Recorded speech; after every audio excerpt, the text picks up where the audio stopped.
What is up, guys? It is Tuesday night, which means it's a climbing night. Tonight went pretty well from a climbing perspective. My ankle, however, is still sore, and I probably should take some time off.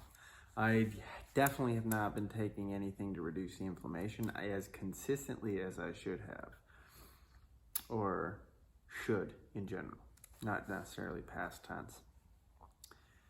Which kind of brings me to a thought that I've had today based upon a lot of recent interactions and based upon a lot of the coaching I do in my day-to-day job, being an operational leader for a manufacturing organization. Responsible for about 70 people and growing a business year after year for the past 3 years. It's been an incredible opportunity that I've grown significantly in and learned a lot from.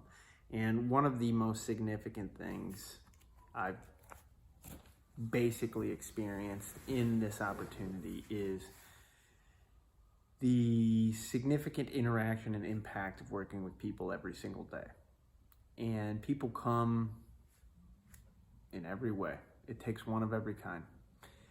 And understanding and meeting people where they are is a challenge in communication.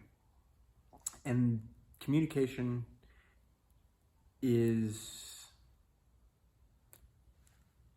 important for both the interaction with others and for ourselves. And what I mean by that, or where I mean to take this, is to understand the importance of the words we choose to use. This applies to the circumstances of or situations regarding communicating with others, but also our internal monologue. I think I said internal dialogue last night, and I'm not sure that's exactly how it goes, because if you're talking with yourself in your head, I don't know, you might need to get checked out. I don't think I really do that. I think it's more of a monologue, but I might get checked out anyways. Ultimately, the coaching that I tend to give is to reframe or choose different words in order to reframe a perspective, in order to reframe and enable a different mindset. Words are incredibly powerful, and the ones that we choose, I think, can lead to and influence our behaviors.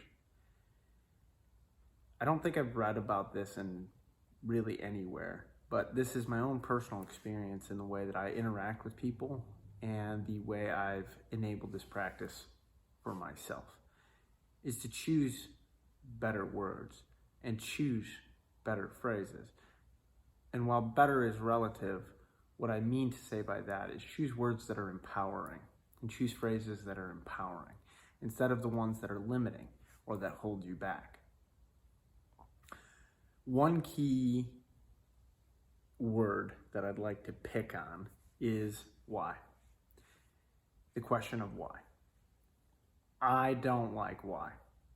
I don't know if it slips into my day-to-day, but I really have tried to remove that entirely from my vocabulary.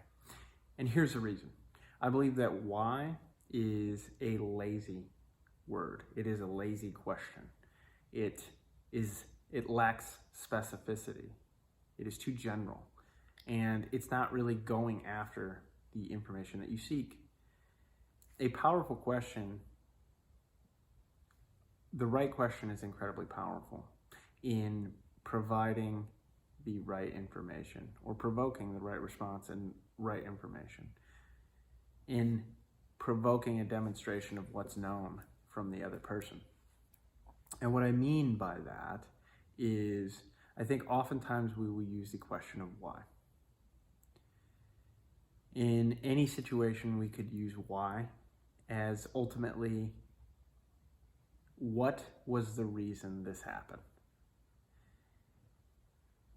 We can use why to just basically be lazy. So here are the alternative questions that I like to use. I like to reframe it with what. Sometimes how.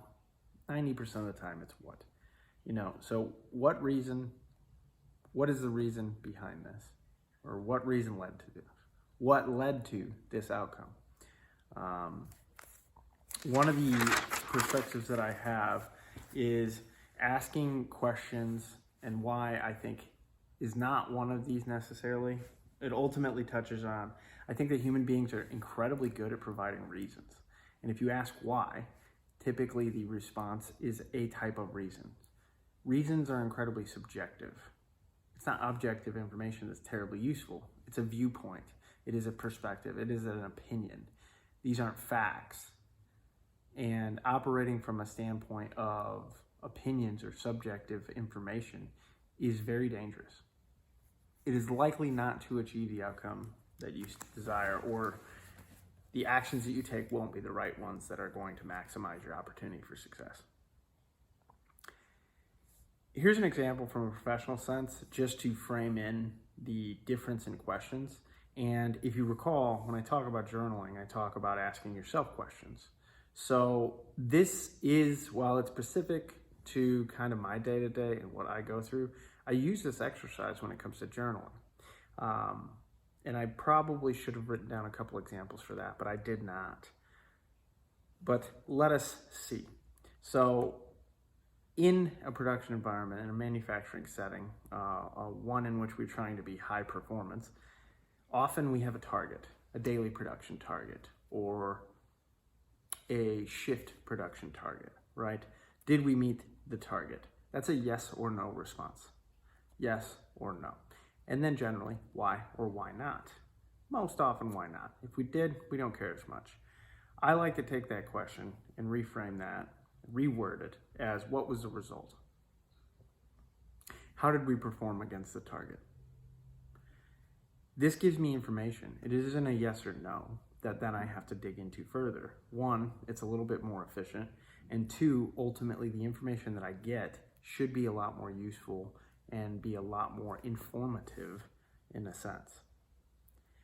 Are we on track is a very typical question because we're working towards deadlines.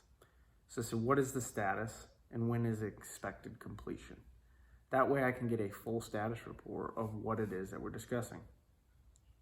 Instead of getting a yes, we're on track, I get the information of exactly where it is, and I get to judge whether or not it's on track based upon my knowledge of the situation. When it is expected completion is a commitment from the other person towards when that should be done. And that's something that then I can set as a basis of accountability. Has this been completed? What is left to be done? If I get nothing, then I know that it should be completed. Otherwise, I will know and get a response that will tell me all the things that need to be done. And why I go through these examples is because the frame of these questions, while they're after similar information, the way that they go about getting that information is much more powerful. And this is tested through working with individuals for the last 3 years. Different groups of individuals with different levels of goals, some more challenging than others. So how do I use this when I journal? Well, let's consider that I like to reflect and that I recommend reflecting pretty consistently. So my recommendation generally, especially in a professional journal, or if we're just trying to change behaviors in general, is to write down the struggles or frustrations of the day.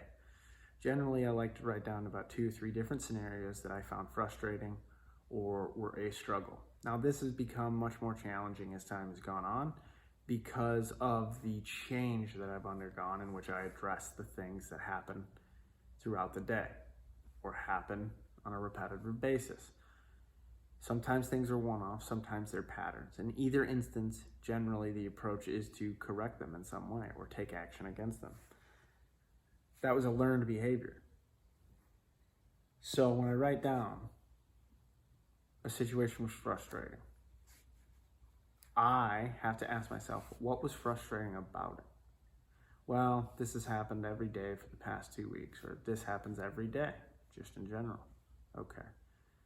What actions can I take to resolve this situation, to improve this situation?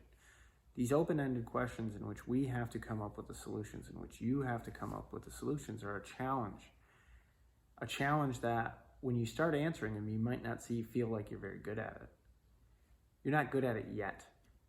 It's the power of words. Adding yet on the end means that you will be good at it. You just need to put in the work and the practice in order to become good at it. So as we write these things down and we dig into them and we challenge ourselves with questions, same way we can challenge others, we can challenge ourselves. Same way that words are powerful for others, words are powerful for ourselves. We can drive the right behaviors ultimately by reflecting, understanding, answering questions with the right words that drive the right behaviors. I will think of more examples because I am sure that I will talk about this again in the future. But the ultimate gist of it is that words are incredibly important, and choosing the right words will achieve better outcomes. So today, if you do not have what you want, or you don't get what you want by the words you use, take it into consideration that maybe you're using the wrong ones. Look for different words. Look for the impact your words have today and what's wrong with it, and identify the gap. And ask what word would achieve this outcome more effectively or more efficiently. I think that's probably about enough tonight. So just remember that you can't lose if you don't quit.